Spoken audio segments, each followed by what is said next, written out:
同后，我海王女配的身份再也掩盖不住了。上一秒还在拆穿当红小花和导演有一孩子，下一秒就自曝自己脚踏5条船的事实。当我摆脱系统的控制时，回到家就看见坐在沙发上的4个风格迥异的男人，我瞳孔地震了一瞬后，忙想逃离这该死的修罗场。结果我刚转身，4道不同的声音便响了起来：离离，可是我哪里不够好，所以你才找了别的男人。第一个起身朝着我走来的男人着一身青色长衫，左手手腕上挂着一串由檀木制成的珠串，他面容白皙，满脸慈悲温柔。此刻那微蹙的眉心和那轻抿着的薄唇为他平添上了几分委屈的意味。我看向他的一瞬，脑海里竟出现了一张人物资料卡：仅10年，21岁，185，中医世家继承人，温润如玉，翩翩公子，隐藏属性，茶艺大师，狐狸精，魅惑技能满分。如果我有哪里不好，离离你可以跟我说的，我定是愿意为你改正的。至于其他哥哥，锦10年说着，缓缓地牵起了我的手来，一双漂亮的狐狸眼里瞬间萦绕上了一层薄薄的水雾。他垂眸低头把玩着我的手，脆弱感顿时拿捏住了。我歪头看了看他，想确认锦10年是不是真的哭了，但这像是关切的举动却引起了另外几人的不满。谁是你哥哥啊？我今年19，一枝花。刚从男高变男大，姐姐，你看他，一个染着一头紫发，戴着个十字架耳钉的少年，直接从沙发圈内翻了出来，然后气势汹汹地走到我的身边，他目光凶狠地锁定到了锦10年的捏着我的那只手上。江巡野，19岁，187，江氏集团2少爷，知名电竞选手，素有电竞男模的称号，狼奶护妻型玩家，隐藏属性，化身毛茸茸的团子撒娇，白切黑。我夹在两人中间，茫然的左看看后又看看，随后硬着头皮笑着缓和起气氛来，哈哈，那个江巡野确实比你小些哈，我对自己都有些无语了。转而便看见锦10年一脸受伤的收回了自己的手，然后无措的捻起了他挂在手上的那串珠子。离离是在怪我吗？好吧，是我的错，我没想过离离还会对比自己小的感兴趣。说完，锦10年便颇有深意的瞥了江巡野一眼，我忙慌乱的摆了摆手，不是，我没怪你。江巡野看着他那副故作委屈的模样，以及我那为了对方而慌乱的神情，顿时气得牙痒痒。姐姐你看他挑拨离间，对不起离离。姐姐，离离。两人围在我的左右，一人一句的折磨着，我简直听得头都要大了，忙捂起耳朵想往客厅里走，远离这魔音环绕之地。结果刚迈出2步，便直愣愣的与坐在正对着门的沙发上的男人对上视线。那一刻，我的心跳都似漏了一拍。男人从喉咙里挤出了一个冷冰冰的单音节，那一双如鹰隼般犀利的眸子肆无忌惮地在我的身上一遍遍地扫视着，只此一点声音便让我觉得腿软，脑海里也跟着不自觉地浮现出了一个个与眼前这个男人共度的场面：被勒红了的手腕，铺满一地的黄金和绿莹莹的玉石，燃烧着的红烛油滴落在上面，黑色的蕾丝眼罩，雕花的银质手链。人物资料卡也再次跳出：孟怀玉，24岁，186，享誉国际的设计师，人称千金难聘。孟怀玉，隐藏属性，疯批病娇，占有欲极强，各种拍玩家，真实身份似乎有隐藏，看来是太久没把你绑起来了，都学会找男人了啊。孟怀玉单手手肘撑在了沙发的一侧，那架于鼻梁上的金丝框于灯光下泛着寒光，他微微地眯着那双凤眼，虽是勾唇笑着，但却让人觉得遍体生寒。哎呦，头有点疼。我说着忙一扶脑门，踉踉跄跄地走到了离孟怀玉最远的一处沙发上躺下。正当我满脑子盘算着该怎么解决如今的这一场修罗场时，锦10年坐到了我的旁边。真疼假疼？锦10年问着，却没有一点要上手关切的架势，拼命闭眼克制着自己的嘴巴的我最后还是惜败。在锦10年问完后，我便被迫地睁大了眼回答道：当然是假疼，我想骗你们嘻嘻，打我整个人都不好了，傻逼系统，回我青春。装不了一点的我只好又坐正了身体，双手不住地搓着自己的膝盖，一抬头就跟坐在对面一直没有开口的秦墨燕对上了眼。秦墨燕，24岁，188，兴盛集团总裁，娱乐圈半壁江山统治者，毒舌傲娇，资源大咖，隐藏属性，抖 M。秦墨燕向后靠着，双手交叉在一起，俨然一副王者姿态。找男人就找男人吧，你好歹找点跟哥一个档次的吧。说着，他挂起一副你什么身份我什么地位的表情，扫视了其他几人一圈，然后轻嗤了一声，重新看向了我。所以我们送琉璃送大女明星可安排好7夕节我们几个的轮班表了。他这阴阳怪气的一句，瞬间将室内其他几人那原本平复下去了一点的醋意又点燃了起来，一道道目光顿时像刀子一样的对准了我。我不由得挺直了腰板，心里想的话到了嘴边，根本拦都拦不住。我觉得要不大家一起过。说完，我忙反手给了自己的嘴2巴掌，结果巴掌刚打完，我的嘴就又开始了，而且这次还不光是嘴，身体也开始跟着一起不受控。我先是摊了摊手，似有些无奈，转而便挨个的把4人指了一遍。不乐意啊，不乐意的话就都分了吧，男人真是麻烦。说完，我便在一众充满诧异的目光中站起了身来。本来我即将从被控制中回过神来，结果锦10年却又开了口：分手，离离怎么能这么狠心？那我们以前那么多海誓山盟又算什么？我一脸不耐地看向他，莞尔一笑，算4字成语。江巡野也急得直接站起了身来，姐姐，我不分，你之前那么关心我爱我，这些又算什么？我抬手摸了摸江巡野的头，傻孩子，那只是因为姐爱吃喜之郎果冻，多点关心多点爱嘛。自家经纪人在耳边的絮絮叨叨，我摆烂似的往办公室的沙发上一躺，摸出手机看着微博页面上那仍然居高不下的热搜，就是一阵心梗。此时后台的消息早已变成了99加，最近一条微博下的评论更是叫往日翻了范儿。点击进去看热闹和骂我的评论占据了大多数，送狗还我姐姐，送琉璃怎么不去 S， 把我家依依害得那么惨，赶紧退圈吧，看着就恶心。我看着不爽的情绪从心头爬上了眉头，送琉璃 V， 喝点马尿你是心高气傲，姐看你家就是生死难料。是的，他们有一个孩子。评论发送出去的那一刻，我才猛然的惊醒，但这一次心里竟有了几分莫名的爽意。爽吧，一道甜糯糯的萝莉音冷不丁的在我的脑海里响起。爽，我想也没想就应出了声。待反应过来时，整个人都是一愣。你就是害的姐，这样那样的城市系统。那道萝莉音音色虽甜，但语气却很是淡漠的回答道：是不是你有事儿吗？为什么选我？你能再讲一遍你从千千万万人中挑中我的故事吗？究竟是哪一刻命运的齿轮开始转动？系统似乎听得有些烦了，出声打断道。绑定城市系统获取诚信积分，1积分1000万。我眼睛都不带眨一下的回答道：成交。回答速度之快让系统都陷入了沉默。所以我现在有多少积分了？我满脸期待的搓着手等待着系统的回答。一旁刚刚被我一句爽给惊吓到了的经纪人看见眼前我这副模样，心底不由得有些犯怵。那个琉璃啊，其实我也不是。宿主您现在的积分是25。2道声音一起在我的耳畔响起，我瞬间就是一句我要杀人了。经纪人吓得连连后退，他双手朝前伸着，似是想安抚我的情绪一般。别激动，别激动，其实咱们还是有出路的。还有当恋综找咱们，系统也跟着一起开了口。由于你以前活得过于虚假，所以积分为负数。不过请放心，只要接下来您接受系统的安排，诚信做人，很快积分就会变正，您便可以开始获得报酬。我了然的点了点头。待再回过神来时，只见经纪人正小心翼翼地看着自己。我眨巴了2下那双媚人的狐狸眼，疑惑地问道：什么？经纪人深吸一口气，按捺住自己的情绪，讨好一笑问道：有个恋综，你愿意去吗？去啊，为什么不去？有钱不赚王八蛋。我低下了头，开始翻阅起了自己的微博。诚信做人第一步，横扫道德，做回自己，缺德门永存。经纪人听我答应的如此爽快，便拿起了手机跟恋综节目组那边沟通了起来。而正因为如此，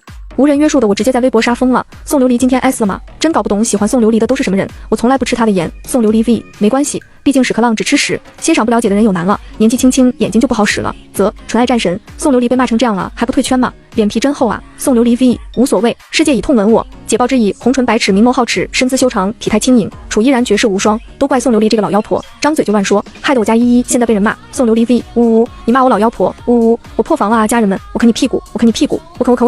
秦璐刚跟节目组那边沟通好，下一秒手机就又炸了。看着手机上的一个个热搜词条，他感觉自己脑血栓都要犯了。我无辜的摊了摊手，冲秦璐讨好的一笑。你看这不好着呢吗？别看见热搜就觉得我是在被骂呀，姐姐。说着，我还把自己的那些热搜词条挨个的给秦璐翻了个遍。秦璐将信将疑的结果整个人都愣住了。当今的网友们那简直是有一身反骨在的，对于我现在与过往人设极大的反差，一个个也是看热闹不嫌事大的起哄着。宋琉璃真的疯了吧？以前的高岭之花绝世美人人设崩得一塌糊涂啊，他这还好吧？发疯我还挺爱的。而且他爆料的那些明星确实真的塌了，那谁当3倍原配告了？热搜那么没看吗？看了。还有某人睡粉那是也锤了，我真的勇，一口气得罪半个娱乐圈啊！没关系，琉璃勇敢飞，出事自己背，咱内娱唯一活着的姐。以前微博像今天这么热闹，还是在以前。不好意思，我真的有点粉她了。又疯又美的女明星，谁能不爱？有了这些舆论导向，秦璐也火速的找到了公关的方向，直接给我买了个井号疯批美人井号的热搜，跟着一起上热搜的还有你我的甜蜜时光恋综的阵容官宣。节目组先开始只公布了我参加这档节目的消息，消息一经发出便成功的登上了热搜榜第2。而正当众人疑惑一个女明星去恋综还不是以观察室嘉宾的身份去的时候，另一条官宣便又冲击了整个娱乐圈世界。井号顾贺之官宣参加你我的甜蜜时光，井号不是内娱是真的疯了吗？全员发疯，不是哥，将近2个月没有消息，一有消息就是去参加恋综，造谣犯法。节目组这热度没必要蹭吧？最新一条评论刚发出来没到8分钟，顾贺之本人转发你我的甜蜜时光官宣内容的微博便又跟着登顶了热搜。井号顾贺之恋综，井号宋琉璃恋综，井号。等到我在被秦璐的电话给轰炸醒时，都已经到了去恋综节目组报道的日子了。你待会儿注意点，给导演 PD 那些都留个好印象，不然到时候再给你乱剪辑一通可就完蛋了。秦璐从来的路上就一直在絮絮叨叨着，现在上了电梯了也不消停。我双手环在胸前，唇角噙着不屑的笑意，无所调位。我自会在发光和发热中选择发疯的。秦璐满脸写着你再说一遍试试。我感受到眼神杀，心虚的扶了扶眼镜，然后嘿嘿一笑，放心，我尽量不发疯。秦璐有些无语，但也撤回了自己的视线。眼看着要到17楼了，他突然的想到了什么，忙开口道：对了，顾贺之也参加这档节目，你在节目里最好离他远点，他那些粉丝的攻击力可不是盖的。我挑了挑眉，顿了片刻后莞尔一笑，放心吧，我对他没有半点兴趣。秦璐当即给我翻了个白眼，看给你拽的，17楼还没到，先停在了16楼。电梯门缓缓的打开，我很不服气的把墨镜都扒拉下来了一点，然后回答道：切，就顾贺之啊，姐都玩腻了好吧。电梯门完全打开，秦璐抬眼看去，直接来了个瞳孔地震，忙扒拉了一下我。我略带不满的又老老实实的嘀咕了一句：干嘛玩腻了还不准人说？你是他真爱粉啊！说完，我顺着秦璐的目光转移，只一眼我的灵魂都跟着一颤，下意识的就是一句国粹。我心虚的扶了扶墨镜，挡住了自己的眼睛，但余光却还是忍不住的往顾贺之的身上瞥。顾贺之一身黑色衬衫，露出了半截好看而精致的锁骨，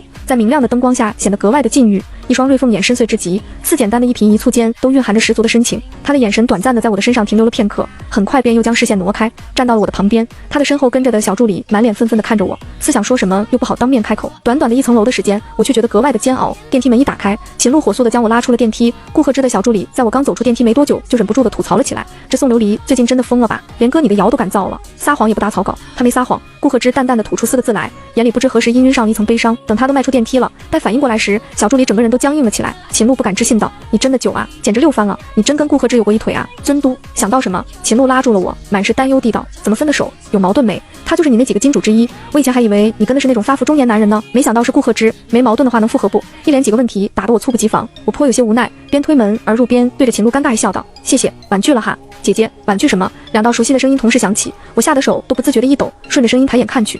锦时年和江巡野两人都正笑着看着我，室内还有另外的2个女生，应该都跟我一样是这档节目的嘉宾。其中较为眼熟的是一个娱乐圈的小花，拥有清纯小仙女称号的苏清雪。人尽皆知苏清雪喜欢顾贺之，听说两人还是一个高中的来着。苏清雪也经常拿自己和顾贺之是一个高中的这件事来说，热搜都不知道上了多少次了。另一个女生一身的名牌，摆着张臭脸，像极了欲求不满。我被自己的想法吓了一跳。就在江巡野姐姐姐姐的喊着走来时，那个女生也起了身走来。在江巡野的手即将碰到我的那一刻，那个女生先一步朝我伸出了手，她单手环着胸，趾高气扬地将我上下打量了个遍，然后很是不屑地伸出了手来道：“你就是宋琉璃是吧？我听阿野说起过你，我叫白思莹，我跟江巡野可是青梅竹马。”看着眼前这少女一副示威的模样，我只觉得好笑，略略地伸了伸手，然后又快速地摸上了自己的耳朵。尊嘟假嘟，我怎么没听小野说过呢？江巡野顿时就有些慌了，忙解释道：“姐姐，他乱说的，我跟他不熟的，你累不累啊？要不要先过去坐坐？我给你包荔枝吃，等会我们可以一起接受彩录。”白思莹在旁边差点没气炸，她喊着便要做事去给江巡野一拳，结果江巡野迅速一躲，对着她就是一句男女授受不亲，说完便拉住了我的手腕，把我往他的位置那边带。我拧了拧自己的手腕，挣脱了他的禁锢，不是下了分手通知了吗？男女授受不亲，别跟姐拉拉扯扯的。我说着便绕开了江巡野，坐到了另一侧去。江巡野捻了捻自己落空的手指，眼底划过片刻悲痛。我刚一落座，锦时年便将包好的一碟荔枝递到了我面前，他的眉眼间带着柔柔的笑意，让人不忍拒绝。这一幕落入苏清雪的眼里却是格外的刺眼的。她是第一个来带这里的女嘉宾，虽说她是冲着顾贺之来的，但是在看见锦时年和江巡野后，她的心便有些为之牵动了。后面知道有关江巡野和锦时年两人的背景后，她就更坐不住了。江家的少爷和锦家的继承人，那不比顾贺之好吗？但是她刚刚一个劲儿的跟两人搭讪，两人都一副爱搭不理的样子。现如今我一来，这两人居然对我那么热情，凭什么？想着，苏清雪的眼里都蒙上几分嫉妒之色。宋琉璃姐姐还真是受欢迎呢，不像我，大家都不怎么想理我一样。她边说边摆出了一副委屈之色。我捻起一颗荔枝放入口中，果实的清甜味瞬间弥漫了整个口腔。确实，不过没关系，你多跟姐学学，会受欢迎的哈，慢慢来，不着急。苏清雪明显一愣，她当然想不到我会这样回答，简直就是不要脸。秦璐见状，用眼神询问着什么情况，我故作不懂的斜了斜眉，无所谓的往旁边撤了撤。我不惹事事惹我，看得懂吗，秦姐？秦璐的眼神在这一群人身上流转了一圈，江巡野和锦时年皆有意无意的往我这边看着。苏清雪正装的一脸无辜，艰难的给自己包着荔枝。白思莹则是一会儿瞪一下江巡野，一会儿又瞪一下我，手上捏着的荔枝都快成饼了。我揽住了秦璐的脖子，笑着解释道：“这两位也都是姐前男友，很帅吧？”我刚揽着秦璐说完，玄关处顾贺之的声音便响了起来：“抱歉，我来迟了。”他的声调温和，像清泉水缓缓淌过了玉石，额前的碎发略过眉，错落在那双瑞凤眼之上。我回头看了一眼，恰好顾贺之也看过来，目光碰撞上的那一瞬，顾贺之眸中的淡然，恰似冬雪遇上了春日暖风般的消融了一般，掀起了星星点点的波澜。节目组的总 PD 听见了顾贺之的声音，忙从采录室里迎了出来。哎呦，不迟，刚刚好。那满脸堆着的笑意，透着十足的谄媚，说着便招呼起了工作人员给顾贺之倒水。顾贺之得体的对着总 PD 一笑道：“不用了，先采录吧。剧组那边今天开机，都等着呢。”总 PD 忙点头应是，忙给顾贺之引着路，顺带着还照顾了一下锦时年和江巡野两人。大家都一起进来吧，都准备好了，哈哈哈。最先起身的就是苏清雪了，在见到顾贺之的那一刻，她那想依附上去的心就按捺不住了。看着顾贺之进了采录室，她也赶紧的跟着进去。节目组里有他经纪人安排的人，自然会多给他和顾贺之安排互动的镜头，只要能跟顾贺之同框，那热度自然就有了。紧随其后的便是白思莹，在顾贺之将视线挪开后，我便也迅速撤回了目光，将一碟荔枝炫完，擦了擦手，也进了采录室。锦时年和江巡野自然紧随其后。采录室很大，分成了好几个机位板块，目前到位的嘉宾都被分到了不同的机位前，从左到右分别是白思莹、苏清雪、顾贺之、我、江巡野和锦时年。落座后，苏清雪跟拍摄花絮的工作人员对视了一眼，两人皆了然的点了点头。在今天采录后，跟公众人物有关的花絮和视频便可以直接放出，这便是一个很好的开局捆绑机会。只要他的团队一开始就给观众洗脑他和顾贺之两人的感情线，那么后面炒 CP 就会方便很多。灯光和打光板齐刷刷的打开，我一时间没能适应，用手挡了挡。琉璃姐好，我们要准备开始采访喽。我点了点头，莫名的有些兴奋。以前有过恋爱的经验吗？锦时年和江巡野两人皆不约而同的看向我，顾贺之则是微微抿起了唇来。有过。我挑了挑眉，对着镜头一笑，嗨，这不明摆着的吗？有过。苏清雪在听见我的回答后，很是惊讶的张了张嘴，然后对着镜头甜甜一笑。我没有时间谈恋爱呢，都是在认真工作，所以才想着来参加这档节目试试嘛。他说着，微微抬眸瞥了一眼旁边的顾贺之，然后又羞涩地收回了自己的目光，不好意思的一笑。拍花絮的工作人员很懂事的将他刚刚的眼波流转给拍了进去。那上一段感情是如何结束的呢？有过恋爱经历的几人继续着感情上的采访，没有感情史的嘉宾则是跳过了这一问题，进入了第三个问题。在听见这个问题时，锦时年、江巡野以及顾贺之三人的脸色都明显的变得不好了起来。脚踏多之船被我发现了，江巡野微微扬了扬下巴，一身的少年气毫不收敛的于镜头前宣泄着，是我不好，比不过别人。锦时年边说边蹙起了眉来，忧伤之色皆凝在了眉心。另一边，顾贺之比他们两人的脸色还要难看上一个度。在听见问题后，他便拧起了那一对剑眉来，转而眉头舒展开后，他的轻轻的垂下了眸去，纤长而浓密的睫毛轻盖下来，帮他掩饰着悲伤。沉默了片刻后，他才重新抬起了眼来，望向镜头的那一双眼里布满了冬日潮水般汹涌的忧伤。他说完腻了，说出那几个字的时候，顾贺之微微的一笑，但他那放在膝盖上的手却不自觉的紧握成拳。承认一个人不再喜欢你了，这件事真的好难好痛，就很难评，你知道吧？就上次采访姐不是那啥了，所以就那啥了，哈哈哈！我几乎是在顾贺之开口后的一瞬间接上的，两人的状态却是完全的不一样。一边是春风明媚，一边是凛冬覆雪。听完顾贺之的回答，采访的工作人员们都是一愣。在最后一个提问结束后，开播前的采录环节也正式的结束了。你我的甜蜜时光节目组打出的旗号就是直播恋爱，全程无剪辑，所以连这些采访他们都没有剪辑。于是节目还没开播，几个先接受了采录的嘉宾，连带着整个节目组先一起霸榜了热搜。井号顾贺之被玩腻了，井号电竞男模江巡也被甩，井号究竟是什么样的女人，谈了仅10年这样的啊？井号送琉璃，我是来赚钱的，嘻嘻的井号苏清雪和顾贺之好配，井号白思莹是谁？井号绝不剪辑的节目组，主打一个真实的井号，词条众神打架，评论区也热闹非凡。我原本正敷着面膜躺在沙发上刷着微博，看见最新刷出来的一条评论时，手都不自觉的一抖，心脏也不安的跳了起来。今天看顾贺之都瘦了不少，一看就是又不好好吃饭了。当初就不应该见色起意的去招惹顾贺之，还没为顾贺之担忧上片刻，秦璐的电话便蹦了出来，位子还没说出口，电话对面便传来了秦璐的一句：宝，你能去勾引新盛集团总裁秦墨燕吗？我毫不犹豫地反驳道：荒谬，你自己要不要听听你在说什么？毕竟这可是另外的价钱。电话另一端，秦璐的声音都多多少少的沾上了几分生无可恋。你不去的话，咱们公司要倒闭了。也不知道是哪个杀千刀的得罪了兴盛，这咱公司要是倒闭了，咱俩不都得失业吗？我略显尴尬的询问道：那为什么要我去勾引？秦璐一听这瞬间来了劲儿，我这不也是听说咱老板去见了秦墨燕来着，后面说是他看见秦墨燕的手机所屏蔽只是你，这不就以为秦墨燕是你的粉丝？不过他说的那张照片我怎么没印象呢？不像是你公开过的啊，真奇怪。见秦璐即将开启推理模式，我忙不迭的出声打断道：不过我这不是马上要去录节目了吗？也没机会帮忙了不是？或许人家那壁纸就是那种手机自动调换的呢，要不你们再找找别人。我洗好脸，拿着手机就朝自己的卧室走去。这你放心，公司都会安排好的，只要你同意，节目录制那边我们可以抽出些空闲时间来帮你跟秦总见面，你只需要负责多在他面前说说公司好话就行了。我刚敷了美白款面膜的脸立刻黑了几分，我的沉默在秦璐听来却成了默认，便把电话给挂断了。将电话挂断后的秦璐总算是松了一口气，转头看向那坐在真皮沙发上正悠哉悠哉的摇晃着红酒杯的秦墨燕：堂哥，我可都按照你说的做喽。我跟阿江还有来往这件事，你可不许跟我妈说。他一脸恳切地看着那满脸桀骜的男人，秦墨燕修长的手指很有节奏地在酒杯外壁上轮番敲过，半个眼神都未曾分给过秦璐。谁管你的恋爱脑啊！记得时刻提醒宋琉璃好好干。说完，秦墨燕仰头将红酒饮尽，站起身来后，转身就朝楼上走去。夜色无垠，月光与城市的霓虹交汇，编织出旖旎的幻梦。一觉醒来，我只觉得腰酸背痛的。看了看时间，收拾，差不多就到了要赶往恋综直播现场的时间了。你我的甜蜜时光跟其他恋综本质上差不多，秉持着的是选择各行各业优质的俊男靓女来进行恋爱观察。以往都是素人，但这档节目却加入了许多公众人物，所以也就格外的吸引人的眼球。除去已经官宣了的3男3女以外，后续还会不断的有新嘉宾到来。不出意外的话，今天就还会多添上1对或者2对嘉宾。由于嘉宾阵容的豪华可观，在官宣后的第2天，节目组就又拉到了不少的投资，拍摄设备什么的也都换成了最先进高级的。直播主场地是一栋小别墅，这些都跟普通恋综没有区别。不过这档节目之所以能一出策划就霸屏热搜，便在于它的制度上。当黑夜降临，人总是孤独寂寞的。为了消除世间 emo 值，实现有情人终成眷属的目标，你我的甜蜜时光特制合宿规则，每晚实现男女互选，双箭头奔赴的嘉宾会进入别墅顶层豪华海景房一起休息。我是第一个到达直播场地的，一下车便先给直播间的观众来了个美颜暴击，服了，还消除什么 emo 值呢？不就是男女睡一觉吗？说的那么文艺，马德最烦装逼的人。吐槽完，我先是一愣，转而想到城市积分后，就又松了一口气。别墅门打开，正面对着的就是一块巨大的显示屏，显示屏里放映着的正是直播间里的情况。屏幕上方还有一块实时数据统计表，统计表陈列着的是各个嘉宾在直播间的讨论度和热度值。目前排名第一自然是我，我将行李放到了一边，往沙发上一坐，就开始炫起了荔枝。放心吧，爱上我只能证明你有品，大胆爱吧孩子，只要我不爱上你就没事。哈哈哈！溜的宋姐，我很好奇你那几个金主都是谁？这可以说吗？我斜了一眼那条弹幕，然后满脸恨铁不成钢的道：哎呦，什么都好奇，只会害了你。好孩子听姐的，别好奇哈。哈哈哈姐，你现在可是我娱乐圈唯一的人脉啊，你可不能塌。你这张嘴得多给我涂点瓜，爱吃好吃还吃，我也爱吃瓜。看在你们即将爱上我的份上，问吧，尊嘟假嘟 ovo， 尊嘟，你想问谁？瓜有一场，免费送你们几个瓜。我漫不经心的给自己包着荔枝，有一眼没一眼的瞥着弹幕道着，结果话音刚落，弹幕上蹦出顾贺之的名字，我的眉头微微一蹙，这顾贺之好像还真没什么瓜，唯一的瓜就是跟我了吧？但是我现在居然没有想说出来的想法，真奇怪。突然的灵光一现，我开口道：顾贺之啊，他小子只穿红色裤衩子。不知道为什么，在我说完的那一刻，弹幕都戛然而止了。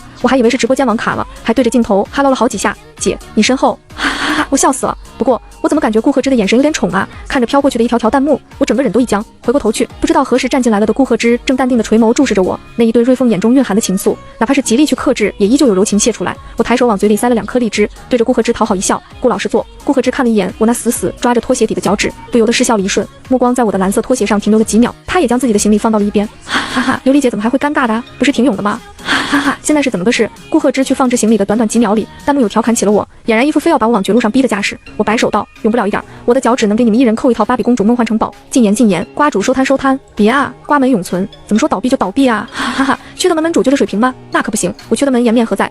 话说我说顾贺之只穿红内裤这个瓜真的假的？不会吧不会吧，看过，大胆点，缺德门掌门人呢？弹幕热热闹闹的讨论着。恍若再过大年，顾贺之放完行李，又去将自己原本的拖鞋给换了一双，在出现在观众的视野里时，他脚上原本那双黑色的拖鞋变成了粉色。噗，从未想象过顾贺之看着如此高岭之花的一个人会穿一双粉色拖鞋。不过这样一来，我感觉宋琉璃说的他只穿红内裤就突然合理起来了呢。他为什么特意去换一双粉色啊？难道是因为宋琉璃穿的蓝色？不会吧不会吧，要这样我可要开始乱磕了。我瞄着飞速划过的一条条弹幕，脑瓜子人有点犯疼。刚好顾贺之也应了刚刚的话，坐到了我的旁边。我瞥了一眼被弹幕所讨论的顾贺之脚上的那双拖鞋，转而又抬眼看向顾贺之。他倒不会自恋的认为顾贺之是因为他刻意的去换的鞋，但奈何还是管不住嘴的道：换鞋，粉蓝配，学姐呼吸，暗恋解释吧。说完我就无语的闭了闭眼。姐，咱别这样，我害怕，完犊子，掌门要被顾家军口水淹没了，我先撤了哈。不出所料，在几句调侃我的弹幕之后，便是一片片的顾贺之的粉丝对我的吐槽和攻击，但攻击到一半，弹幕就戛然而止了。顾贺之注视着我，温和的一笑，然后很认真的嗯了一声，整个世界都瞬间安静了下来。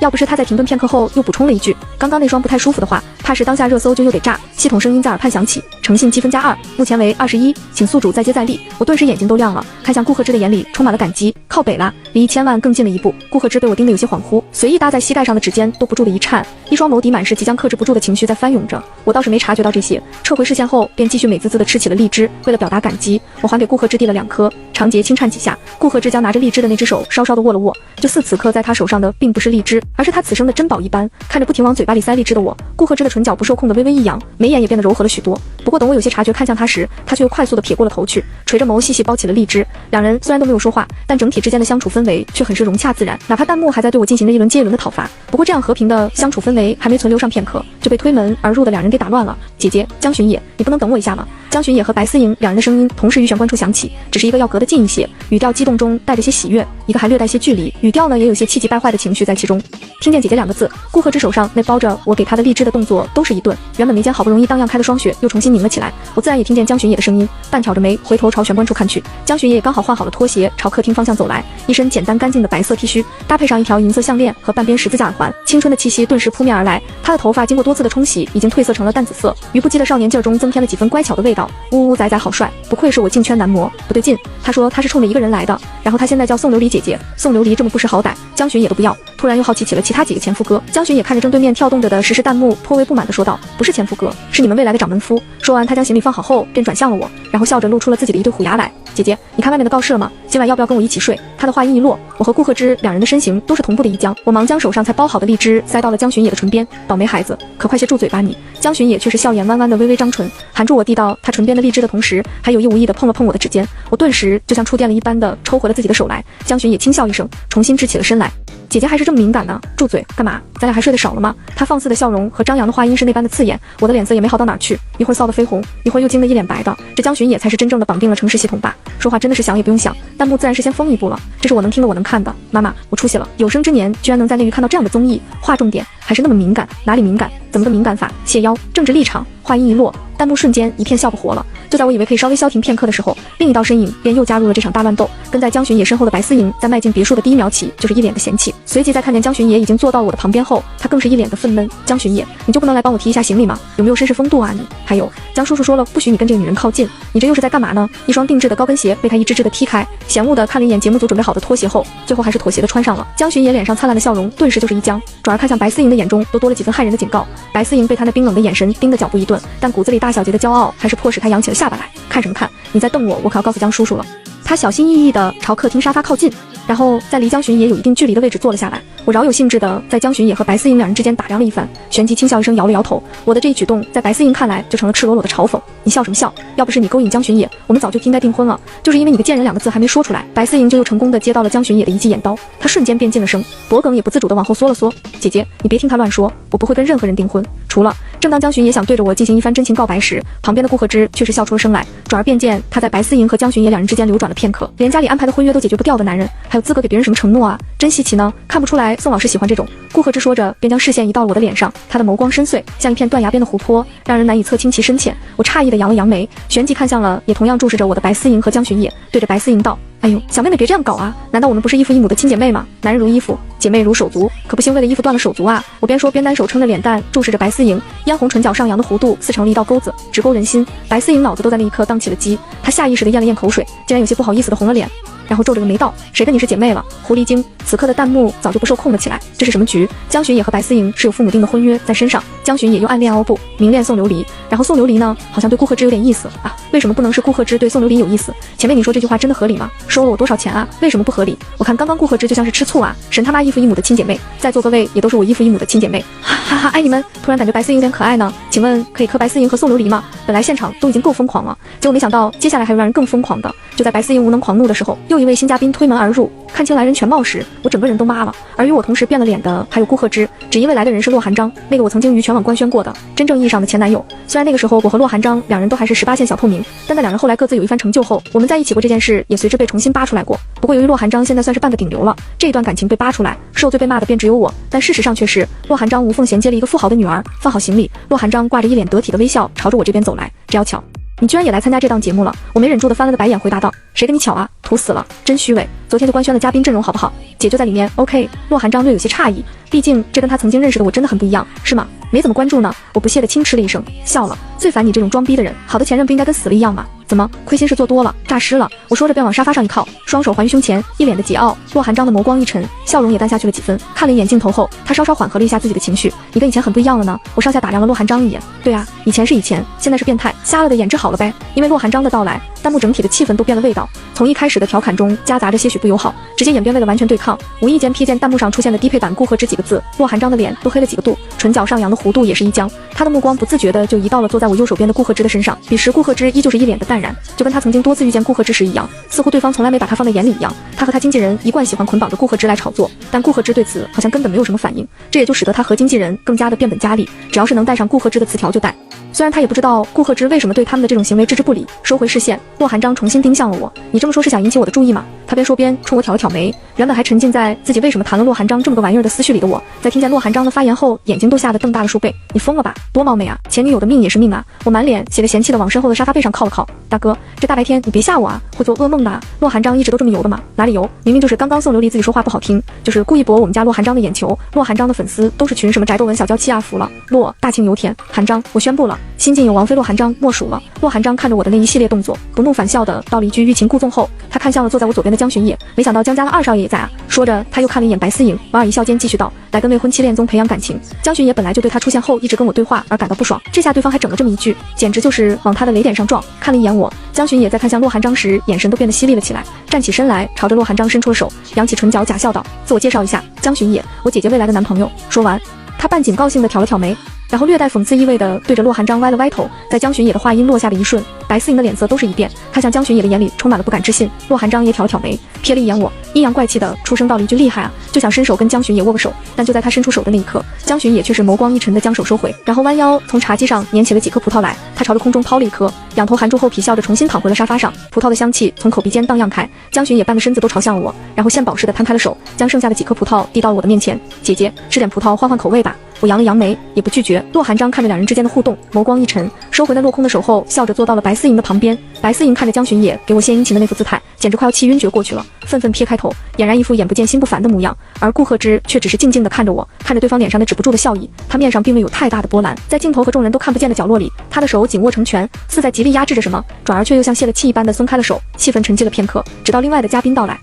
顾贺之前辈都到了呢，你们都来得好早哦，这我都不好意思呀。离离，苏清雪那甜甜软软的声音传来的同时，锦十年那温柔的音调也随之同步而来。我忙不迭的扶额叹息了一声，不出所料，在锦十年满含笑意朝我走来的那一瞬，弹幕便炸了。不是，这位帅哥也跟宋琉璃认识？帅哥你谁？小资料来喽，锦十年，21岁，185，中医世家继承人，家里还有戏曲文化底蕴，奶奶掌管好多个地方的梨园捏，真贵公子，狠狠嫉妒了。所以他们先导片里面说的唯一人而来，都是为宋琉璃嘛？只有我一个人想我开个班嘛？我跪着听，尊都假都，我开班你们给钱听嘛？哎呦，分个手怎么啦？一个雄鹰一样的女人，岂能被儿女情长束缚住脚步？我只跟钱谈最长久的恋爱。我看着飘过的弹幕，就像看见了商机，根本不带理会，才到的正深情款款地注视着自己的锦十年。所以你这么喜欢钱，你干嘛离开我？你一句话，我难道会不愿意给你当 ATM 自动提款机？另一道颇具磁性的声音于玄关处响起，伴随着的还有对方换鞋的声音。我的视线成功地被吸引了过去，其他人也同步看向玄关处，只一眼我便觉得遭老罪了，造孽啊！今天这男人怎么一个接一个的啊？秦总，苏清雪喊完还忙不迭地迎上去，似想帮秦墨燕拿行李，只不过他的手还没有碰到秦墨燕的行李，秦墨燕便是微微蹙着眉往后一退，不用，我有洁癖。苏清雪愣在原地，脸色一会红一会白的，尴尬的要命。但秦墨燕明显是半点眼神都懒得分给他，只是自顾自地换好拖鞋后，将行李放到了一边。他将西装的扣子解开了些，然后坐到了我的对面，他的唇角不受控的上扬，随后开口道：“所以你这么喜欢钱，还跟我提分手，说我站得不够高了。我记得上次我也说过，只要你一句我愿意，整个兴盛都可以是你和我一起的天下。”秦墨燕说完，这才短暂地环视了一圈周围坐着的其他人，得体笑着点了点头，问候道：“你们好，我叫秦墨燕，为了让宋琉璃愿意嫁给我而来。”说着，他那一双深邃如鹰隼般的眸子又落在了我的身上。他的话音一落，弹幕瞬间炸锅。我靠，兴盛的总裁，这恋综请的都是什么神仙？宋门主，你天天背着我们偷吃好的是吧？破案了，宋琉璃把我的男人们都谈了，他都谈了，我还谈什么？可恶！宋姐开个班吧。我倒立着听，我颇有些无语的在自己的太阳穴上揉了揉，最后实在是忍不了了般的开口道：“看见了吧，这就是男人，会让你跟他结婚的嘞，可怕的很。还好我刷了15遍消失的他，别来沾边谢谢。”旁边的江巡野倒是轻笑了一声，转而便见他看向秦墨燕，少年轻扬着下巴，满是不屑的道：“在座有谁是缺钱的啊？”原本喧嚣的弹幕先是短暂的沉默了一瞬，然后便开始接起了话来。服了，江少爷，你这是揍吗？老奴服侍您服侍的不好吗？呜呜，我恨这个世界。3秒钟，如果我没有收到巨款的话，地球爆炸。这个世界多我一个有钱人怎么了？说着，江巡野又看向我，眸光都下意识的温柔了许多。如果用钱就能买到姐姐的一句我愿意的话，那我愿意为之倾家荡产。江巡野的话音刚落，我便挑着眉哎了一声，然后看向了镜头道：“好啊，我就说为什么我挣不到钱，原来都是你这种人赚了后拿去倾家荡产了啊！看见没，姐妹们，反面例子啊，这可不心血啊！要知道这男人会背叛你，但咱的钱不会，咱们坚决不当恋爱脑。”说完，我转头看向了江巡野，富哥啊，飞我500看看实力。宋琉璃以前不也挺恋爱脑的吗？我记得有人扒的他跟洛寒章2人的事，他自己资源都不好，还舍得把资源都让给洛寒章，这还不算恋爱脑吗？如此长如此扎眼的一条弹幕，我怎么可能没看见？我一脸无语的撇了撇嘴，对着镜头比了个停止的手势道：“斯多普，我们只是网友，你越界了。”而跟我一起看见那条弹幕的几人也都神色各异。苏清雪先是观察了一番后，然后便做作的惊呼一声，满脸写着不敢置信的看向我道：“琉璃姐跟寒章哥以前在一起过吗？我都不知道呢。”他此话一出，本来就被那条弹幕惹得有些烦了的几人皆神色不悦的看向了他。江巡也是表现的最明显的，他先是瞪了一眼苏清雪，然后不耐地蹙起了眉头。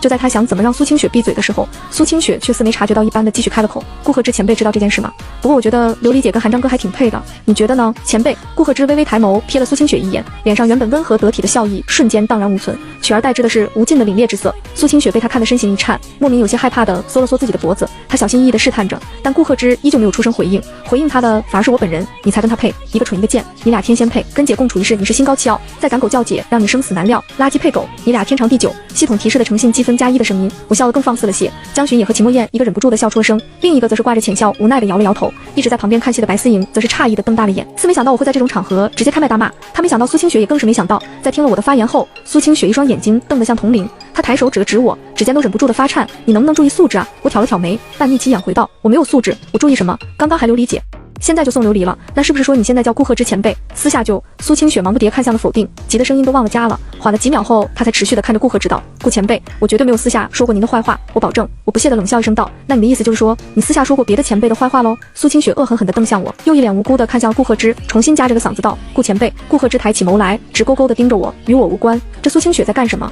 我以前还挺喜欢她的，这我家雪雪也没说错什么吧？宋琉璃这么咄咄逼人算什么？都给我们家雪雪弄慌了。不是，难道不是你家苏清雪先挑事的吗？刻意去 Q 宋琉璃和洛寒章的吗？反咬一口人家，我是什么意思啊？网友不发火，当我们是傻子吗？为什么现在好多人都帮宋琉璃被买粉了吗？我没好气的回应道：“买粉？我要是有那钱，我能来这儿见证物种的多样性。”弹幕顿时又是一片笑晕了刷过。不是我说，你现在真的很让人看不惯，人家清雪也没说什么，可能真不知道咱俩以前谈过啊，觉得我们般配也可能就是客套一下吧。而且你在我前女友里面也算拿得出手，我又不会介意你什么，你不至于把人家凶成那样啊。洛寒章说着，安抚性的给苏清雪递了2张纸。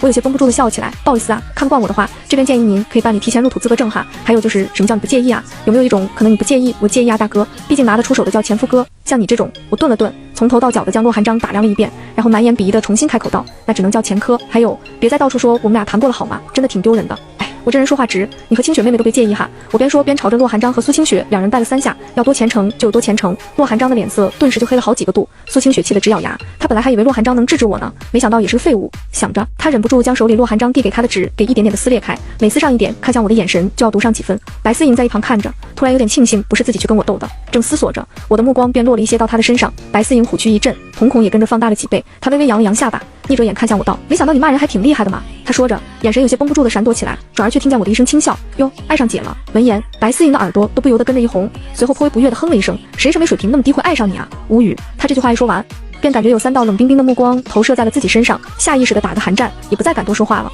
弹幕的热闹从我回怼时起就没停歇过，在我问白思莹是不是爱上了的时候，更是沸腾到了一个顶点。门主今日金句，拿得出手的叫前任，拿不出手的叫前科。妈耶，短短1个小时不到的直播，我怎么感觉几个人的风评都要扭转了？洛寒章怎么是这样的啊？好下头啊！还记得这个恋综最开始的策划案吗？好像 CP 不限，这意思是不是就是说咱可以随便乱磕？哦莫，那是不是可以磕宋琉璃和白思莹？狐狸精型妖艳女明星成傲娇刁蛮千金大小姐？不是，你们这明明江巡也和秦墨燕更好磕，二男共事一气后惨遭抛弃，然后2人双向救赎，看着满屏的胡言乱语胡编乱造，我只觉得自己眉心乱跳，轻则一声语重心长道，什么都磕只会害了你们。说完还顺带着长长的叹息了一声。锦10年坐在逆着光的那一处沙发上说道，但是磕我和黎黎的话，那定是延年益寿的，光从他身后投来，又似是直接从他身上散发出来的一般。刚刚我没来得及理会他，线下一看便在挪不开眼。锦10年一身浅绿色的新中式轻纱外衫，内搭一件白色的长袖，脖子上垂挂着一条用黑色长绳系好的白玉，端庄雅正，只是简单的坐在那儿，便将复古的韵味和现代的流行完美的融合了起来。彼时他噙着淡淡的笑意，眼睛跟着笑而微微眯起一抹弧度，那修长而骨节分明的五指正慢慢地盘着像进了血一般的山核桃，颇具骨干的手腕上缠绕着的檀木佛珠自然地垂落下来，透着十足的神圣不可侵犯的意味。当初我也确实是因为锦10年身上的这股子劲儿才被其吸引了的，立于高台之人为爱红眼流泪，清冷克制中又带着点点疯狂的妄想，这样的感觉怎么会不让人着迷呢？曾经在我的眼里，哪怕是温柔而富有古韵的春，都应当为锦10年的一笑而让步。我看得有些愣神，一旁的江巡也顿时就有些绷不住了，飞了一记眼刀到锦10年的身上，他小声且没好气地吐槽道，狐狸精，椰子哥脸都绿了，看口型是在骂人家年哥狐狸精是吧？哈哈，笑死我了！江巡也原本就气，在看着弹幕上那一句磕我和锦10年的，以及那些调侃他的，他顿时就更破防了。他正欲发作之际，别墅门再次被推开了，一个身材曼妙性感的女生出现在了镜头前，她的很是妆容精致，由于身材曲线的凹凸有致，哪怕是简简单单的一件吊带包臀裙，也被她穿得别有一番纯欲的滋味。你们好，女生拖着行李进来时，先是习惯性的打量一圈别墅的布置，继而便将视线落在了坐在玄关正对着的那一圈沙发上的众人，小心翼翼地问了声好后，便一手挡着胸口，一手拿着准备好的拖鞋，准备弯腰换鞋。在他弯腰俯身下去的一瞬，顾贺之和锦10年2人几乎是同时错开了眼去的，而原本就背对着门坐的秦墨燕和一直满脸愤懑的江巡野2人，则是从一开始就没回头看。洛寒章却是站起了身来，朝着那名女生走去，边走他还边出声问道：“需要帮忙吗？”话音刚落，那名女生便站直了身体，那双看向洛寒章的眼里充满了诧异的惊喜。“不用不用，太麻烦了。”他略显慌乱的摆手道着，满脸写着不好意思。洛寒章见他这么快就起身了，脸上闪过了片刻遗憾之色，但很快便又恢复了一脸绅士而得体的笑容来。“没事，不麻烦，帮女生吧，应该的。”他刻意将声音压得低了许多，似想趁着自己的声音富有磁性。我从手心上捻起一颗瓜子放进嘴里，你对秀眉控制不住的蹙起，就很难评价，我祝他成功吧。那女生看着洛寒章，更加的不好意思了，将垂落下来的碎发撩到耳后，她对着洛寒章微微一笑道：“那就麻烦寒章哥了。”洛寒章也笑着准备从他的手上接过行李，只是行李刚一转交到他的手上，他便有些站不稳的晃了晃，脸上的笑容也是一僵。我根本不带掩饰的笑出了声，然后出声道：“行不行啊，细狗？”而随着我的这一声，弹幕也开始带起了节奏。666，这姐真的是什么都敢说啊！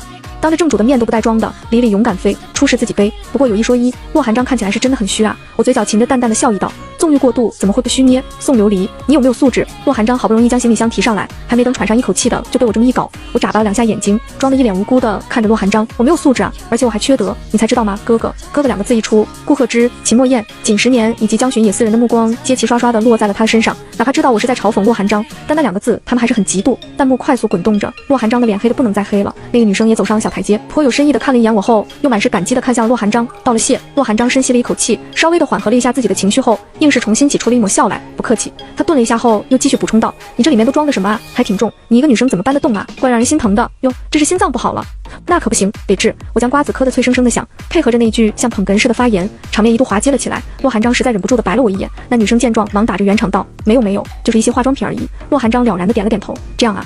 但是我觉得女孩子还是简单点比较好，素颜最好了，看着就干干净净的很清纯。那女生明显一愣，继而眼里便蒙上了一层不知名的忧伤。我没好气的吐槽道：“你要不要听听自己在说什么？你哪是要干干净净的？你是要人家单纯好骗吧？女孩子化妆不化妆都很好，不是我说，你小子用什么护肤品啊？平时……”洛寒章不明所以，还很认真的回答道：“我用 STF 的护肤品，怎么了？”我假笑一瞬，微微眯起了眼来，没事，我只是很好奇你是怎么把脸皮保养得如此厚的。STF 出门在外，名声被害，人在家做，锅从天来，无语了。宋琉璃心眼这么小的吗？一直逮着我家寒章说什么？锦10年一边盘着自己手上的核桃，一边柔声道：“可是他的身体确实有点虚。”说完他便看向了洛寒章本人，随后一脸认真的继续开口道：“寒章哥平时还是得注意一下身体，纵欲过度实在不好。”我在一旁笑得花枝乱颤的，白思莹和苏清雪2人也没忍住，他们一个疯狂的压制着自己的嘴角，另一个则双眼望向了天花板，似是把这辈子悲伤的事情都想了一遍。弹幕更是热闹非凡，尤其是在镜头晃到了洛寒章的那一刻，哈哈，恭喜咱们洛顶流喜提奖励哥称号，以后就叫洛奖励哥寒章了。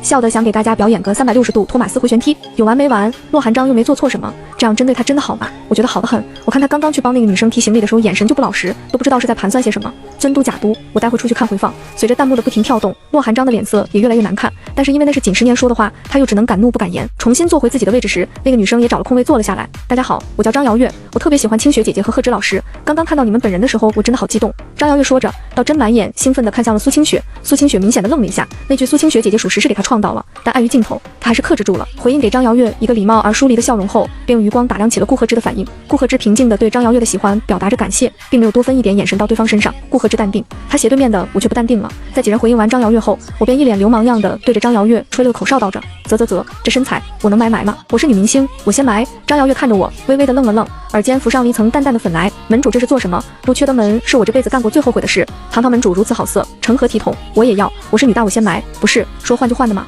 你们做人能不能专一一点啊？我虽然没胸，但是我有钱啊！白思莹瞪着那群发折腰 CP 的弹幕，整个人都气鼓鼓的，气完自己都有些迷糊了。我在听了他的话后也愣了片刻，转而却是轻笑一声道：哟，白大小姐爱上我了，行，来，咱俩商量聘礼呗。我满脸的戏谑，落在白思莹的眼里，倒成了一道亮丽的风景线。她双颊一红，谁要嫁你啊？不是，谁要娶你啊？也不对，谁跟你？你烦死了！说完，他便站起了身来，似想快速逃离这里。奈何天不遂人愿，在他起身的那一刻，伴随着我那似银铃般的笑声，节目 PD 通过别墅里安装的扩音器下达了通知：欢迎各位嘉宾来到你我的甜蜜时光，各位将在这里一起度过为期3个月甜蜜且浪漫的日子。接下来，我将为大家讲解我们第1周的活动规则。本周内，直播间关闭的时间为晚上12点到次日的7点。这段时间里，别墅内的所有镜头都将关闭。第1周为嘉宾们的了解阶段，每晚每位嘉宾都需要给自己心仪的对方上写一封告白信。若经系统判定为互相写信的2人，可以一起进到我们别墅的顶层豪华海景房共度1晚。至于海景房里面有些什么，这就需要大家自己去探索了。PD 话说至此，弹幕都不淡定了起来。什么东西还需要探索？有点意思啊！调教类道具，我靠，好刺激！难不成是制服拍现场？马德，这才是成年人该看的恋综，给我上，都给我上！你们别说，还真别说，这群人要是能拍给我看，我愿意花钱买。胆小鬼，我就敢想，似乎是怕弹幕热辣到把节目给整没。PD 忙咳嗽了2声，然后打断道：那么现在就请各位先挑选好自己的舍友吧。女生2一间房，男生那边现在有3人间和1个双人间开放。PD 刚说完，白思莹便很不满地说道：大家可以自行选择，就不能自己住吗？我不习惯跟别人一起。说完，他的视线还在我、苏清雪以及张瑶月的身上流转了一番，我很是不着调的给对着他抛了媚眼。白思莹顿时一阵寒战，苏清雪在一旁看着，微微眯了眯眼。就在他准备出声提自己跟白思莹一起时，白思莹却是提着自己的行李看向我，她的下巴微微扬起，趾高气扬地对着我道：本小姐勉为其难的选择你吧，你要不要跟我一起？我提醒你可别不识好歹。我一脸玩味地说道：想跟姐睡就直说嘛，还藏藏掖掖的，真是的。说完，我还在白思莹的鼻尖一刮，给白思莹整个人都整宕机在原地了。待她再缓过神来时，我都已经提着行李准备踏上楼梯的第1层了。我帮你吧，姐姐。江巡也边说边朝我那边靠近，与我并排站定后，他便伸手接过了我手上的行李。但正当他准备往上提的时候，秦墨燕不知何时也来到了2人的身后，他先是伸手将江巡野手上的行李一压，紧接着便抬眼看向了江巡野，眸子里带着些许的不善。我来吧。伴随着他的这一声，行李与木质楼梯碰撞在了一起，发出了一阵闷响。江巡野垂眸看了一眼秦墨燕那只压在行李箱上的手，然后又将视线挪到了对方的脸上，不悦地蹙起眉后，他满是讽刺的一笑着回答道：秦总日理万机，定是不怎么锻炼，还是我来吧，我年轻。说着，他便又出力将行李给提了起来。秦墨燕微微眯了眯眼，带着几分警告的意味，轻笑一声后，又用力将行李箱按了下去，箱子底部再次与地板碰上。这次的响动比上一次还大。年轻终究气盛，我长你几岁，沉稳些。琉璃箱子里放的东西想来贵重，我提稳当点。2人针尖对麦芒，谁也不让谁，视线于空气中交汇碰撞，似有硝烟在别墅中弥漫开来。我咧嘴一笑，憨憨的回道：哎呦没事，我这人最大的优点就是质朴无华，箱子里没什么贵重的东西滴。结果话音刚落，江巡也便轻笑出了声，而秦墨燕则是抬眸看向我，眼神多了几分刻意的引诱之意。她挑挑眉，眼角虽是浸润的笑意的，但那笑的多多少少让人看着有些毛骨悚然。你的经纪人没有嘱咐过你什么吗？秦墨燕的这句话一出，我瞬间便像是触电般的想到了什么，瞳孔不受控的放大了些许，看向秦墨燕的目光中都带上几分心虚。打起来，修罗场我最爱，低情商我没钱，高情商我最大的优势就是质朴无华。一旁江巡野的目光在我和秦墨燕2人之间流转了片刻后，眉头便蹙得更深了些，没好气的开口道：秦总，还请松手。他的情绪已将近忍耐的极点了，说话的语气也下意识的凌厉了起来。说完还将我的箱子又提了起来。秦墨燕却是没再跟他争口舌上的优劣，而只是静静地看向我，顺着他的视线，江巡野也看向我，我左看看右看看，沉默了好几秒，最后对着秦墨燕抬手道：给他吧，让他提。江巡野那仅存的一点笑意僵硬在了脸上，眼底的难以置信几个字都快要溢出来了。而就在我说完那句话的后1秒，在秦墨燕得逞一笑的那一刻，锦时年也不知什么时候凑了过来：离，要不还是我来吧，我还可以帮你铺床。江巡野和秦墨燕2人难得默契的同时开口道着：锦少爷还是盘你的核桃去吧，算了吧，10年哥这么瘦，可别累着了。他们一说完，锦时年便反应迅速的扮上了一脸委屈的模样，小心翼翼的往我那边靠了靠，抬眸间眼波流转伤情氤氲，垂眸时长睫轻盖悲凉尽显。他轻轻抿了抿唇，抬手扯了扯我的裙摆，再次看向我时那一双眼里满是歉意。他们好凶，我只是想着能帮黎黎铺床和整理东西而已。江巡野、秦墨燕两人看着，脸都绿了好几个度，但也只能在心底无能狂怒。我明显有些懵，不是，这群大哥们究竟是在搞什么飞机？提个行李而已，真磨磨唧唧。男人就是麻烦。我正欲开口说还是我自己来的时候，一双白皙修长而骨节分明的手破开了重围，获得了行李箱的最终归属权。我来吧。顾贺之说完，连半秒都不肯停留驻足的就提着我的行李箱朝楼上走去。而被这一个外人突然打破局面的几人都有些懵逼的愣在了原地，对着顾贺之行的注目礼。不光是他们，就连弹幕也有些许诧异。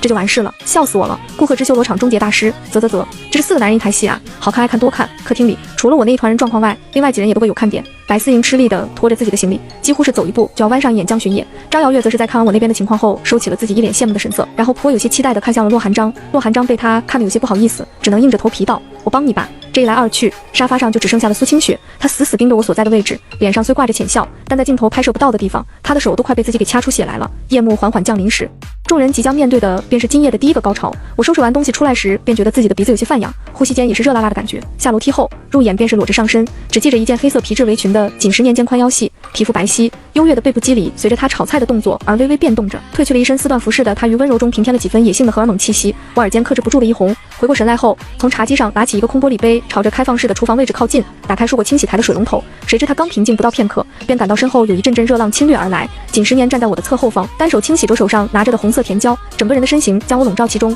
在那一刻，空间静谧，时间绵长，感受到我视线的打量，锦10年那一双似桃花瓣又似狐狸的眼不由得弯起了一道弧度来。他也偏头看向我，鼻尖上的那一颗痣瞬间变得灵动了起来，像极了一只即将准备媚人的狐狸，好看马离离。我死死地抿着嘴，极力克制着让自己不要回答，但最终还是一脸生无可恋的吐出了一句好看。说完我两眼一闭，恨不得自己就这样过去算了。锦10年唇角挂着的笑意明显重了几分，他另一只手撑到了我旁边的台子上。那离离喜欢吗？我顿时有些慌了神，忙不迭地把身体转正了过来，深吸一口气，无奈又无力地答道：喜欢。看着锦10年的脸，我突然就觉得自己有些口渴，想都没想的拿起了刚刚洗过的空玻璃杯来，待放至唇边时才陡然反应过来自己是在干什么。不是真口渴，但是真掩饰，家人们谁懂啊，真受不了一点。正当我有些懊恼的想把杯子拿下来的时候，锦10年先我一步抬手掌控住了玻璃杯，他食指轻轻的在我的鼻尖上一点，轻笑着道了一句：笨蛋离离，这就犯糊涂了。弹幕在此刻早已乱成了一团啊，这个谁不迷糊啊。锦10年真的男版狐狸精，不多说了，我要去洗个脸冷静一下。这男人就是故意的，脱了衣服勾引人，准确点，脱了衣服勾引我。厨房的灯光呈暧昧的暖黄色，像瀑布一样倾泻下来时，给整个区域都镀上一层朦胧而温柔的滤镜。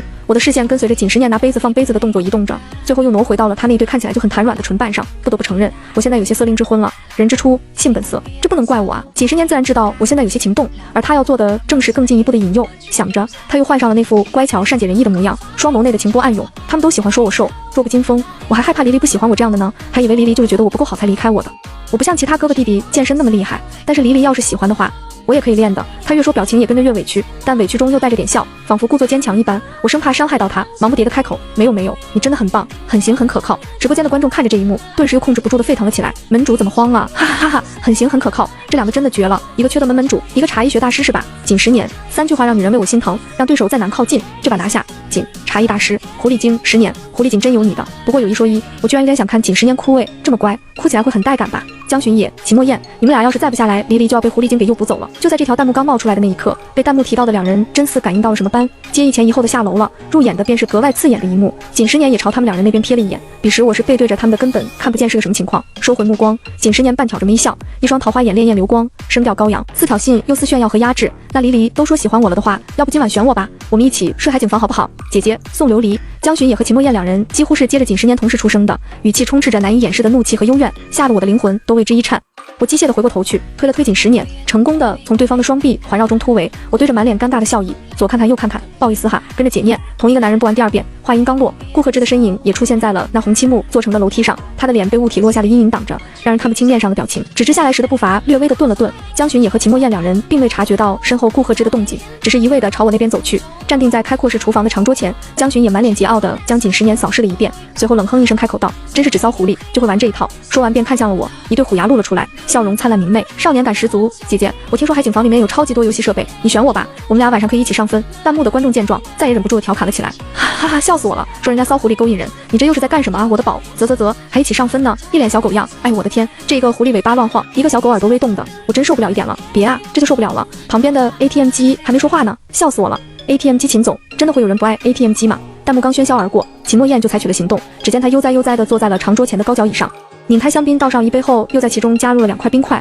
然后推到了我的面前，漫不经心的一笑道：选我，你看上什么了？随便调。我眼睛嗖的一下，便朝他看了过去。尊嘟假嘟，我什么时候给你画过饼？那我要兴盛。秦墨燕那再次拿起香槟，准备给自己倒上一杯的手顿时一僵。见状，旁边的江巡也连忙起哄道：哎呦，还说不画饼呢，男人的嘴骗人的鬼。闻声，秦墨燕飞了一记眼刀到江巡野的身上，待重新抬眼看向我时，他却是一笑：你嫁给我，兴盛自然是你的，不光是兴盛，内于半壁江山都可以是你的。他说着，自然而然地抬手用自己手上的杯子碰了碰我面前的那杯。我挑了挑眉，正欲抬手端起面前的香槟时，锦10年却先我一步将那杯香槟端了起来。我有些迷茫地看向他，他笑着解释道：你生理期快到了，不能喝冰的。我炖了玉米排骨汤，给你盛一碗。一番发言，简直似有4字金光在他的身后闪烁。贤夫良妇。秦墨燕的眉微微一蹙，似是在懊恼自己怎么给忘了。江巡野的脸色也不好看，心里又暗戳戳的将锦狐狸精给骂了几百遍。姐姐，我带了暖宝宝，我去给你取来，到时候你方便用。秦墨燕看看江巡野，又看看锦10年，也站起身来对着我道：你带那什么没有？没带的话，我现在出去给你买点。锦10年扬起唇角来，看向我的那双眼温柔的似能滴出水来。不用了，红枣姜茶、泡脚桶还有止痛药，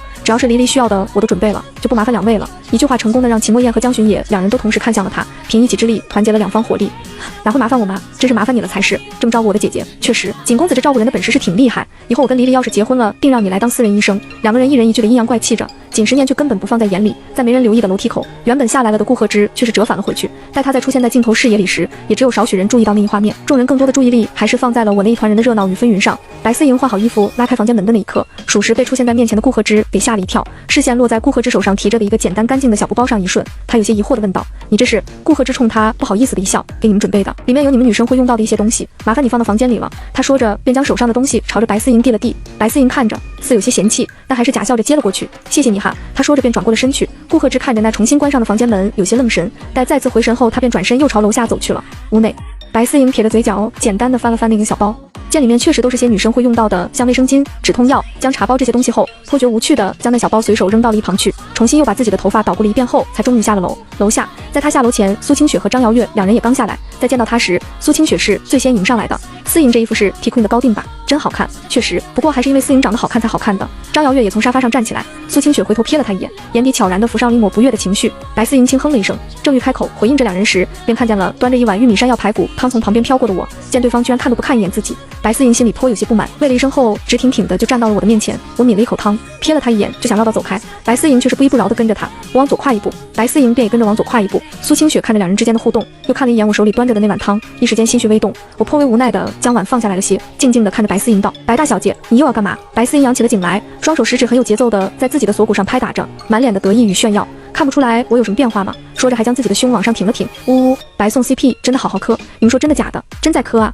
怎么没人通知我？我不由得挑起了眉来。好看好看，特别好看。夸完后便准备往旁边绕着走，结果刚迈出一步，身后苏清雪不知道什么时候凑了过来。就这样，2人互相那么一撞，我手上端着的汤晃晃荡荡的洒出来了好些，有些顺着碗壁滑落到了指尖，有些则是泼出了一个弧度，散落到了白思莹的裙子上，汤汁滚烫。我下意识的嘶了一声，端着碗的那只手都有些晃荡，偏偏苏清雪还不知怎么的，双脚一滑，整个人直接摔坐在了地上。白思莹反应过来，看着自己心爱的裙子上沾上了汤汁，瞬间便克制不住的尖叫出声。而随着她的这一声尖叫，屋内其他人的视线也被吸引了过来。见状，跪坐在地上的苏清雪顿时换上了一副可怜兮兮的表情，双眼婆娑起了一层雾气。琉璃姐姐为什么要推我？是我哪里做的不好惹得姐姐不高兴了吗？就算我惹姐姐不高兴了，姐姐也不该把火气也牵扯到思莹妹妹身上吧。她穿这条裙子真的很好看，现在却被你……苏清雪说着还哽咽了一瞬，看向白思莹那条裙子的眼里也颇有些惋惜。洛寒章是第一个冲上来的，一上来便装的人模狗样的伸手去扶苏清雪，期间还不忘数落我，不是我说送琉璃，你这心思是真的坏呀，自己嫉妒人家白小姐就算了，还推人家清雪，恶不恶心啊？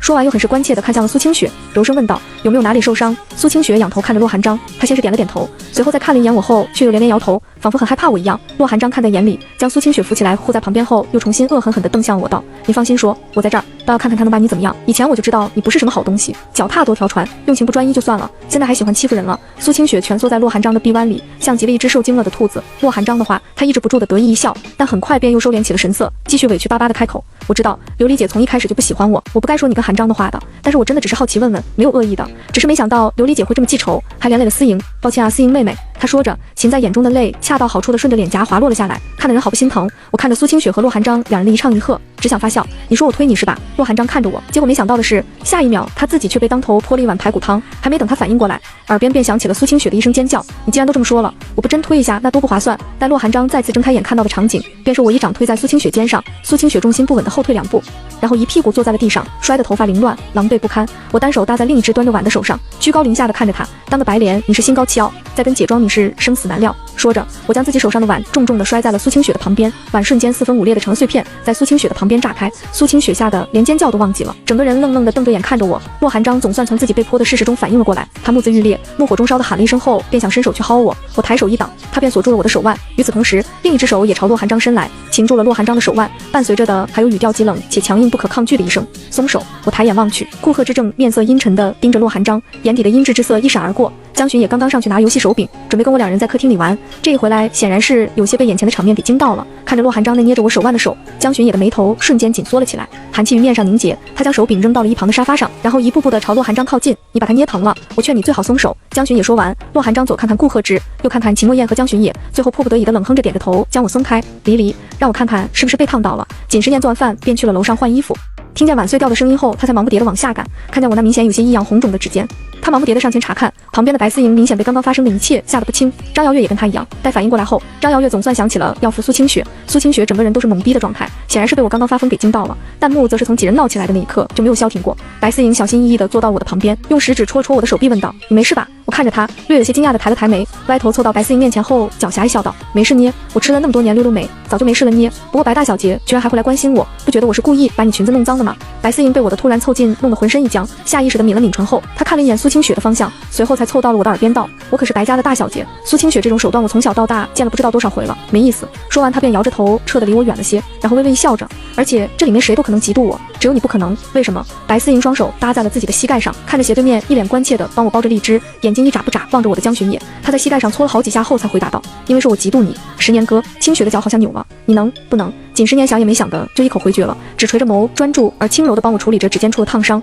张瑶月被他这么一噎，也不敢再多言，看着苏清雪那不停往下掉的眼泪珠子，他也颇为无奈。洛寒章洗了头和脸出来，看着那一团围着我献殷勤的人，便是没好气的哼了一声，随即又控制不住的阴阳怪气了起来，就烫伤了手，兴师动众大惊小怪的，你拿汤泼我这是怎么算？幸好那汤不是很烫了，不然我肯定不会放过你。我瞥了他一眼，没事，下次一定。洛寒章脸色又变得难看了起来，我却是不再看他了，只是垂着眸看着自己的手。我什么我最后再提醒你们所有人一次，姐的屁股带火，真别惹我，不然我会在凌晨的时候扭曲行走，阴暗爬行，疯狂尖叫嘶吼着在你床头蹦迪。洛寒章沉默许久都没敢再说话，只能走到了苏清雪那边去询问关切。一场小闹剧短暂的落下帷幕，吃饭期间却又是另一番风云。锦时年帮我处理好伤口，等收拾好东西再回来时，餐桌上我左右两边和对面都已被人占据了。看了一眼坐在我左边的顾贺之，锦时年只觉得有些莫名其妙，他总感觉这顾贺之有点奇怪，无奈之下只好坐到了唯一剩下的一个空位上，张瑶月的旁边，一个距离我8丈远的位置，但这并不妨碍他发挥。离，这个虾好吃，我特意为你做的。离，土豆炖牛肉也是按你口味来的，试试。为了给我加菜，他可以直接从我的斜对面站起身来出手。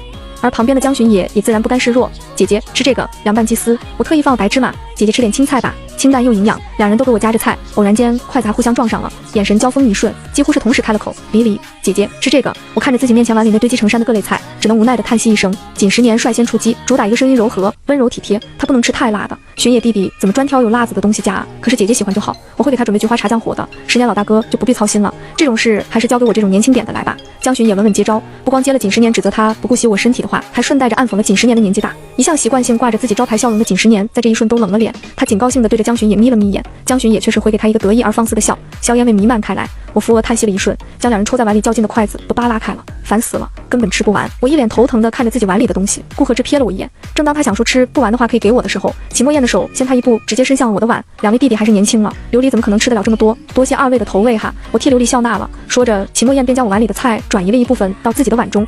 我很是满意的对着秦墨燕竖了个大拇指，真不戳，我给你个大拇哥。秦墨燕也冲我扬了扬下巴，似在表达着不客气的意思。江巡也和锦时年看着两人的眉来眼去，几乎是同时的冷哼了一声，眼神再次对上的时候，都多多少少带了点责怪对方的意味。顾贺之见我接过了秦墨燕重新递回来的碗，眼底翻涌起来难以克制的情绪，最终只能用低头来掩饰，好像总是慢一步呢，想提前看后续的宝子。在悟空浏览器搜索微风城时，出来第一个就是